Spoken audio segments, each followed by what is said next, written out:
Good morning, students.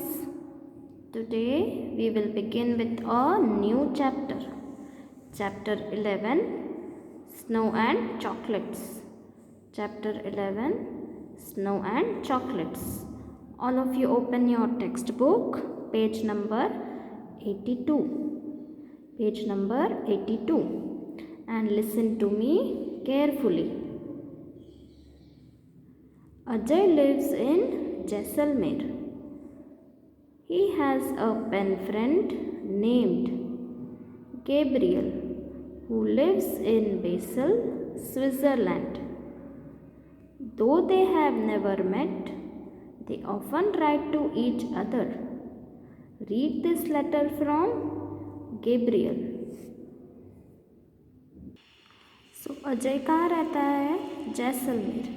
He has a pen friend named Gabriel. Pen friend यानी क्या? Pen friend is a person with whom one becomes friendly by exchanging letters, especially someone in a foreign country whom one has never met.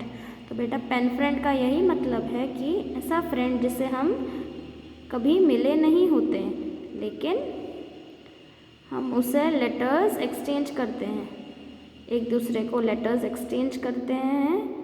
Specially कहाँ रहते हैं ऐसे friend? जो foreign में होते हैं, जो इंडिया के बाहर होते हैं. हम उसे कभी मिले नहीं होते हैं लेकिन हम उसे लेटर्स लिखकर एक्सचेंज करते हैं. उसे हम क्या कहते हैं? Pen friend. सो अजय का एक पेन फ्रेंड था, उसका नाम क्या था? गैब्रियल. वो कहाँ रहता था? इन बेसल, स्विट्ज़रलैंड. वो कभी नहीं मिले थे लेकिन एक दूसरे को लेटर्स लिखते थे. ऐसा ही एक लेटर गैब्रियल ने उसके फ्रेंड अजय के लिए लिखा है. Gabriel has written a letter for his friend, pen friend Ajay, who lives in Jaisalmer. और गैब्रियल कहाँ रहता है? Basel, Switzerland. Now let us read the letter from Gabriel, जो कि स्विट्ज़रलैंड से लेटर लिख रहा है. Saint Alban Rheinweg 152 4032 Basel 5th April 2020. उसने किस दिन लेटर लिखा था? 5th April 2020. Dear Ajay, how have you been? I am sorry I couldn't reply earlier to your letter, the one in which you wanted to know more about my country. तो बेटा what is Gabriel saying? वो कहता है कि अजय तुम कैसे हो? और वो अजय से सॉरी भी कहता है. क्यों? क्योंकि वो उसे लेटर का रिप्लाई जल्दी नहीं दे पाया. I am sorry I couldn't reply earlier to your letter. Gabriel Ajay को रिप्लाई नहीं कर पाया था, उसके लेटर में आंसर बैक उसे नहीं कर पाया था. अजय ने जो उसे लेटर लिखा था वो रिप्लाई बैक नहीं कर पाया था. और अजय का लेटर किसके बारे में था? उसको जानना था कि गैब्रियल की जो कंट्री है उसमें क्या क्या पॉपुलर है. अजय को जानना था कि स्विट्ज़रलैंड में क्या क्या मिलता है, क्या क्या पॉपुलर है. अजय वांटेड टू नो, लेकिन गैब्रियल उसे रिप्लाई नहीं दे पाया था उसके लेटर में. I was busy playing in the national junior tennis championship. तो वो क्या कहता है? वो किस चीज़ में बिजी था और रिप्लाई नहीं दे पाया था, early reply? Gabriel is saying, I was busy playing in the National Junior Tennis Championship.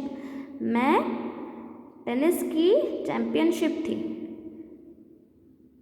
Junior tennis championship, उसमें मैं खेल रहा था, इसीलिए मुझे टाइम नहीं मिला तुम्हें रिप्लाई बैक करने के लिए. You see, tennis is a popular sport in my country. So what is Gabriel saying? Tennis is a popular sport in my country. तो गैब्रियल ये कहता है कि टेनिस मेरे कंट्री का पॉपुलर स्पोर्ट है टेनिस, और उसकी कंट्री कौन सी है? Switzerland.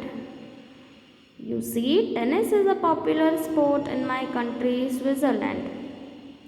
So are soccer and ice hockey. Soccer and ice hockey.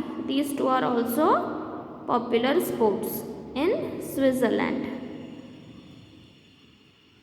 So, Gabriel क्या कहता है? 3 पॉपुलर स्पोर्ट स्विट्ज़रलैंड के कौन कौन से हैं?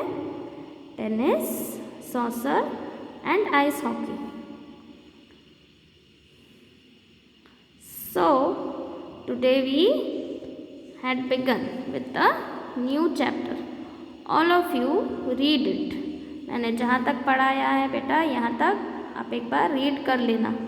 Chapter number 11 Snow and Chocolates.